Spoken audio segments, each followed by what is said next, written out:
आपको बहुत याद करती हूँ अम्मी जान, जल्दी आइएगा आप। क्या आप ये खत मेरी अम्मी को दे सकते हैं अली भाई? जरूर दे दूंगा मैं। परेशान क्यों दिख रही हो? कुछ भी नहीं हुआ मुझे तो। फिर मुझसे नजरें क्यों चुरा रही हो? मैं जान लूंगा कि क्यों नहीं देख रही।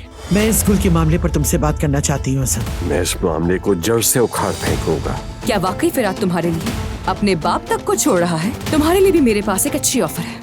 जल्द नौकरानी का पता साफ होगा, फिराद खुद उसे निकालेगा।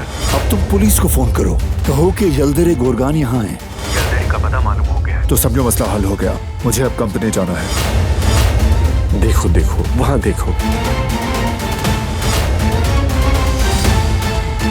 तुम यहाँ कहाँ से आ गए? मारो ना, फिर मारो।